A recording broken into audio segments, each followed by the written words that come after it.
कि वहाँ पर सरकार लड़ने नहीं जाती, वहाँ पर किताबें लड़ने नहीं जाती, वहाँ पर कंप्यूटर लड़ने नहीं जाते हैं।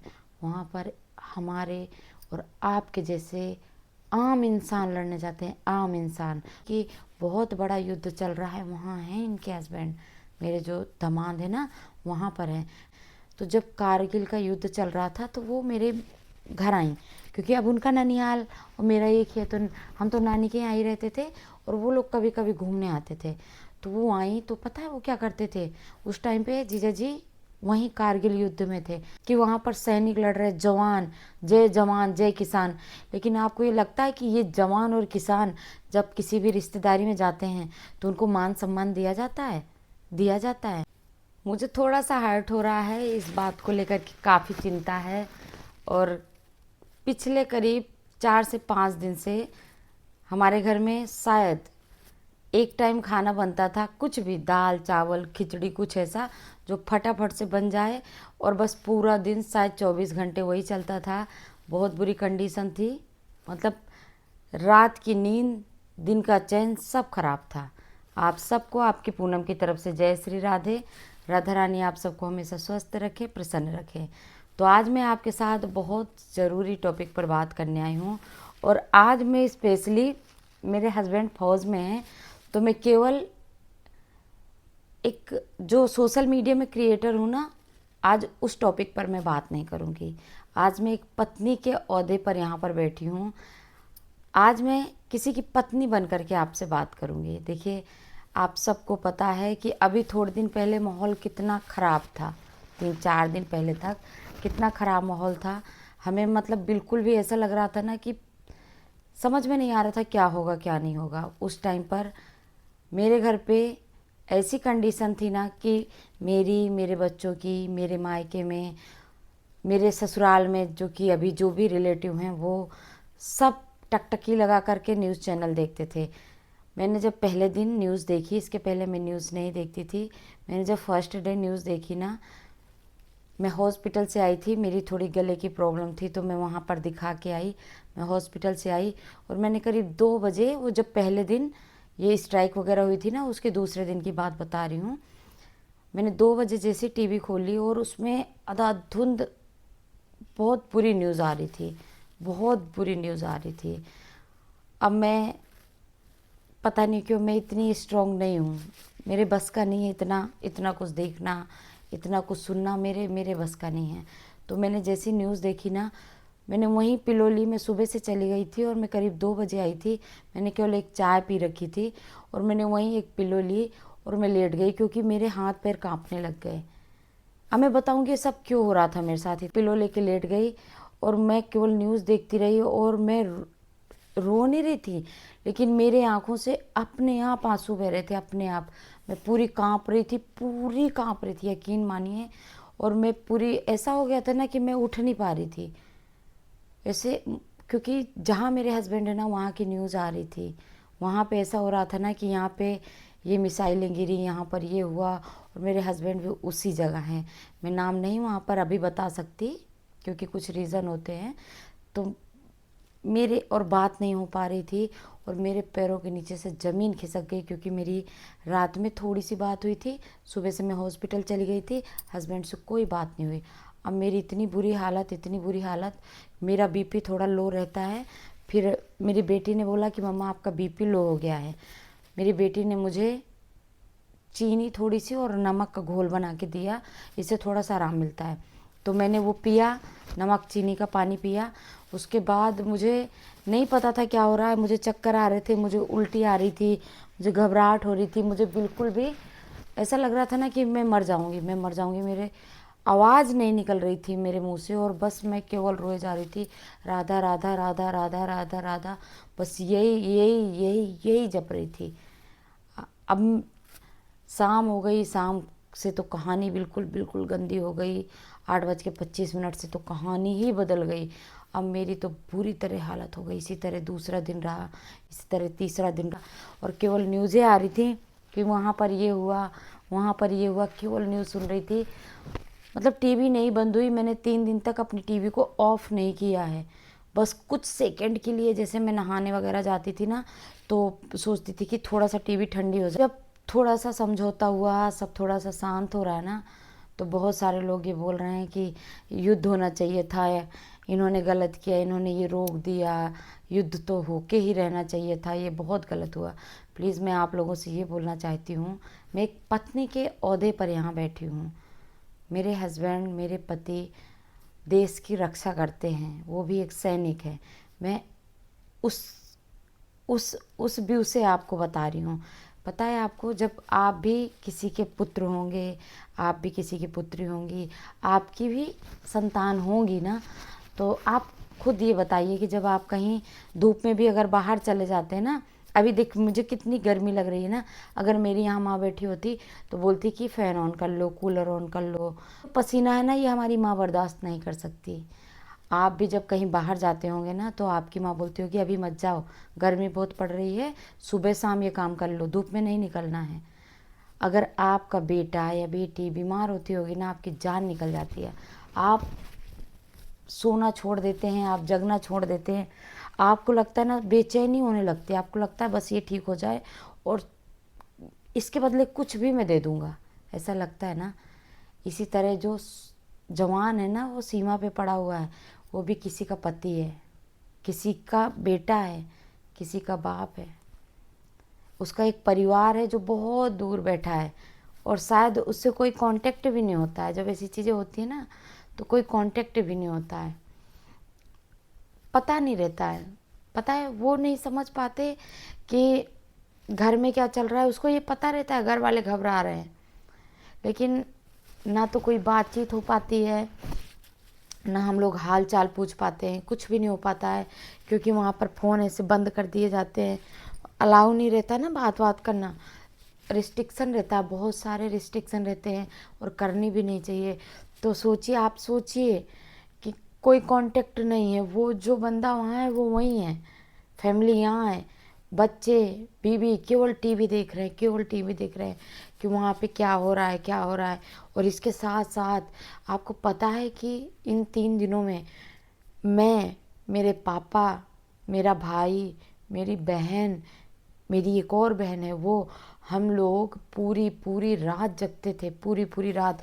जैसे ही थोड़ा सा न्यूज़ चैनल में वहाँ का नाम आता था ना कि ये हुआ, आता ही था, वो वहीं है तो आता ही था।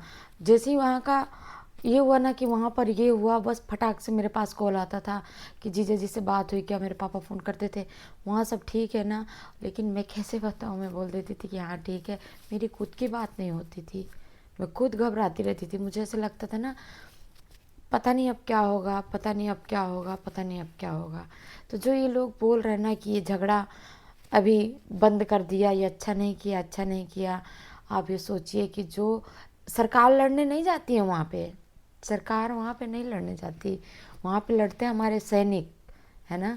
तो अगर बंद हो गया कोई चीज़, आप ये सोचिए, ठीक है, एक दारू पिया हुआ इंसान है ना, एक थोड़ा सा गुंडा टाइप का एक इंसान है, और आप उससे लड़ेंगे, आप उसका क्या ही बिगाड़ लेंगे, आपका बिगड़ेगा ना।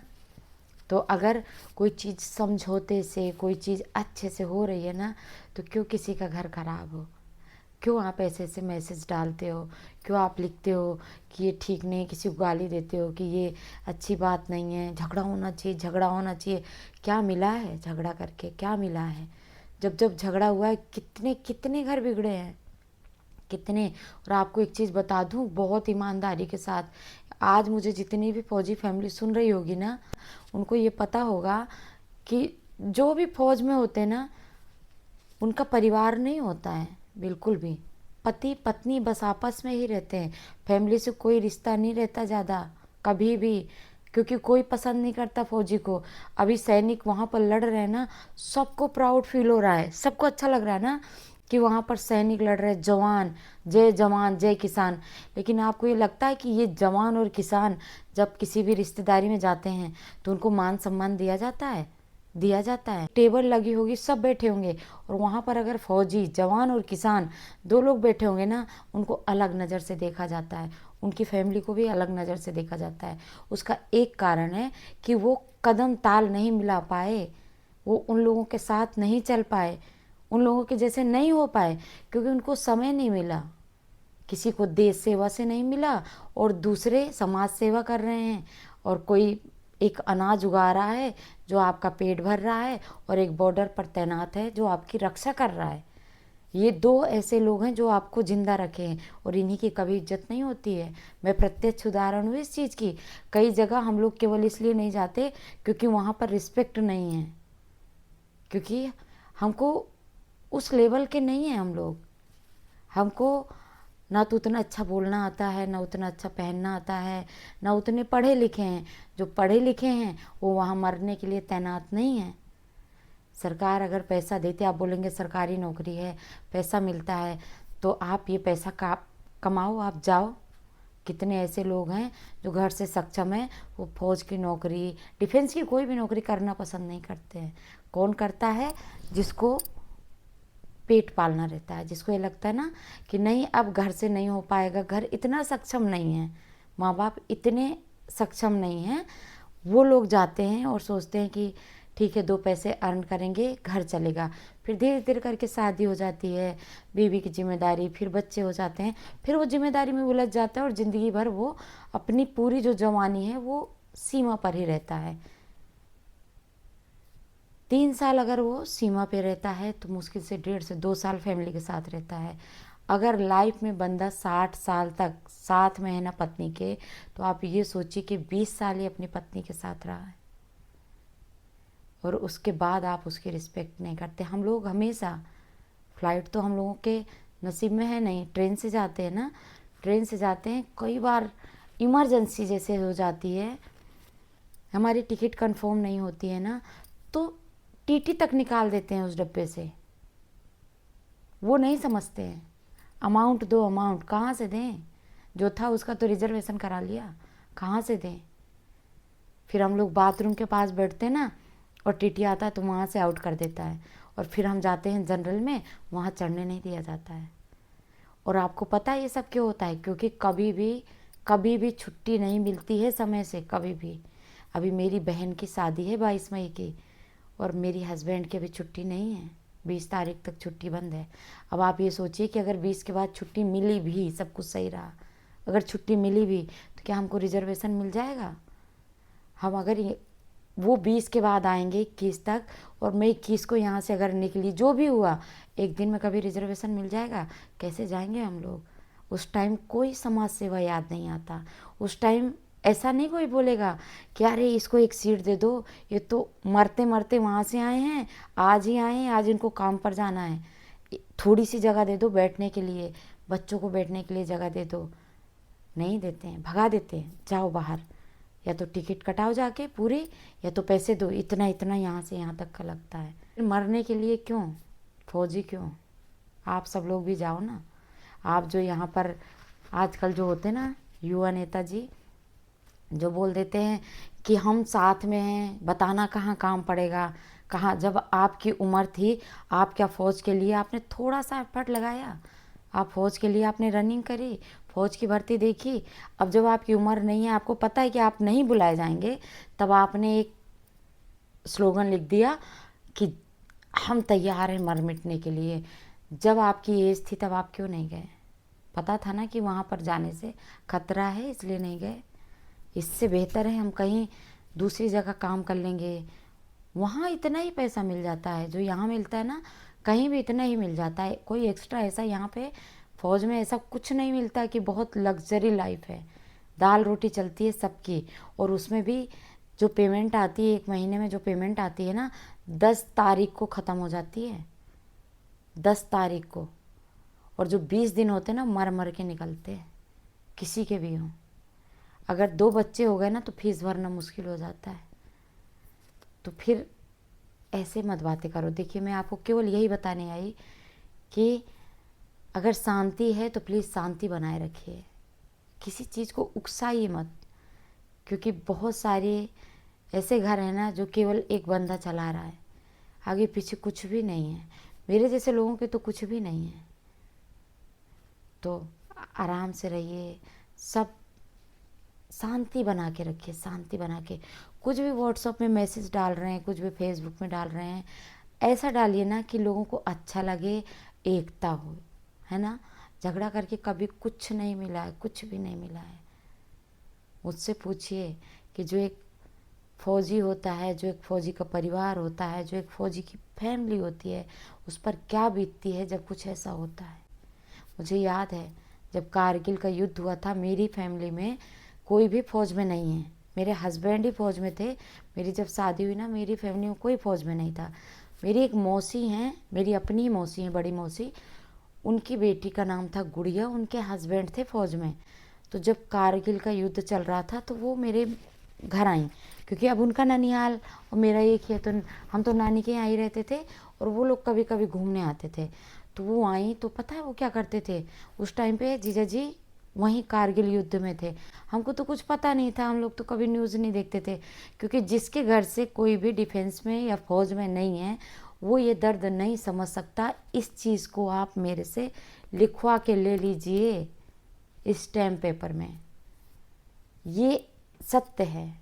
आप पता है, जैसे कि हमारे पैर में कांटा लगा ना, सामने वाला बोल सकता उफ कांटा लग गया, है ना, लेकिन वो दर्द जो है ना वो केवल हम महसूस कर सकते हैं। बिल्कुल ये वही बात है, वही बात है। जब किसी घर में कोई मौत होती है, कुछ होता है ना, बुरा समय आता है, तो बैठने के लिए कितने लोग आते हैं, लेकिन क्या वो उस पीड़ा से गुजरते हैं? वो आते हैं, बैठते हैं और चले जाते हैं, लेकिन वो जो दर्द है ना वो उस घर के सदस्य ही समझते हैं। तो इसी तरह मेरी वो गुड़िया दीदी थी, वो ज़मीन में लेटती थी, वो खाना नहीं खाती थी अच्छे से, पूरा दिन भगवान जी की पूजा करती थी। तो मेरी नानी, क्योंकि आर्मी में तो कोई था नहीं, तो मेरी नानी मम्मी पूछती थी मौसी से कि ऐसा क्यों कर रही है गुड़िया। तो मौसी बोलती थी कि बहुत बड़ा युद्ध चल रहा है, वहाँ हैं इनके हस्बैंड, मेरे जो दामाद है ना वहाँ पर है, फौज का युद्ध चल रहा है। तब हम सोचते थे ऐसा कैसा युद्ध चल रहा है, कोई ऐसा ध्यान नहीं देते थे, लगता था कि हाँ। लेकिन आज मैं वो फील कर सकती हूँ, आज मैं वो दीदी की जो उनकी भावनाएं थी ना मैं फील कर सकती हूँ, वो क्या सोच रही होंगी। पता है ऐसा लगता है ना कि अभी हमने बात करी और क्या पता अगले पल अब कभी बात ना हो, कभी भी नहीं। वो जो डर है ना वो बहुत बुरा होता है, बहुत बुरा। मेरे पापा मुझे भी फ़ोन करते थे, जब सब समझाते थे, क्योंकि दुख तो सबको था, तकलीफ़ सबको थी, तो मेरे पापा यही बोलते थे कि हम लोग इतने अभागे नहीं हैं कि कुछ बुरा हो, बस शांति रखना, पूजा करना। और है ही कौन सहारा? राधा रानी है बस, और कौन है, किससे बोल सकते हैं हम? तो राधा रानी ने मेरे ये सब कुछ सही कर दिया है, तो उसको सही रहने दो। बहुत मुश्किल से सही हुआ है। कोई भी ऐसे भड़काऊ भाषण मत दो, कुछ ऐसा मत लिखो, बहुत तकलीफ़ होती है, सुन के रूह कांप जाती है, बहुत तकलीफ़ होती है। आपके जैसे ही सबके परिवार हैं, प्लीज़ ऐसे मत बोलो। और आपसे अगर बोल दिया जाए ना कि आप धूप में 1 घंटा खड़े रहो, आप रो दोगे, आपका ऊपर से नीचे तक पानी छूट जाएगा। आप सोचिए राजस्थान की गर्मी में दिन दिन भर खड़े रहना पड़ता है। आपको पता है जो तोपें चलती है ना, कान फट जाते हैं, वहाँ पर रहना पड़ता है। पता नहीं रहता ये गोली आएगी, ये हमारे ऊपर जाएगी कि हमारे जो बगल में खड़ा है उसके ऊपर जाएगी ना। मैंने खुद देखा है, मैं तो रहती हूँ, मैं तो साथ में हूँ अपने हस्बैंड के। मैंने देखा है जो कल तक एक थाली में खाते थे, पता चलता है ना कि चुटकियों में वो बंदा नहीं है। आप उसका मातम नहीं मना सकते, क्योंकि आपको आगे देखना है। आप समझ रहे हो, जब एक कोई भी दोस्त हो, कुछ भी हो ना, उसको कुछ हो जाता हम सालों नहीं भूल पाते। और हम देख रहे हैं कि एक थाली में जब हम खाना खा रहे होते ना, इंस्टेंट उस बंदे को कुछ हो गया और हमको आगे।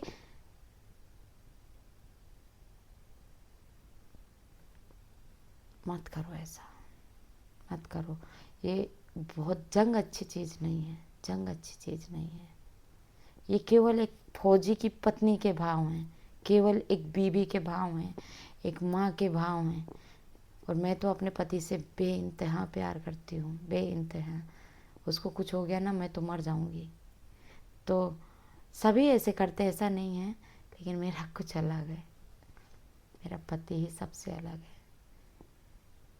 तो भड़काऊ भाषण मत दे, जो होगा अच्छा होगा। बस ये सोचे कि वहाँ पर सरकार लड़ने नहीं जाती, वहाँ पर किताबें लड़ने नहीं जाती, वहाँ पर कंप्यूटर लड़ने नहीं जाते हैं, वहाँ पर हमारे और आपके जैसे आम इंसान लड़ने जाते हैं, आम इंसान। तो हमको सबको एकता रखनी चाहिए। पता नहीं मैंने जो बोला आपको कैसा लगा, कुछ समझ में आया कि नहीं, मुझे बिल्कुल नहीं पता है, लेकिन बस मन के कुछ भाव थे, वही मैं रखने आई हूँ। आप सब हमेशा स्वस्थ रहें, एकता बना के रखें, हमेशा कामयाब हों, कामयाबी आपके कदम चूमे। आप कुछ ऐसा करें कि जीवन में कभी पीछे मुड़ कर के ना देखना पड़े, खुद सक्षम हों और दूसरे की भी हेल्प करें। आप सब हमेशा स्वस्थ रहें। जय श्री राधे।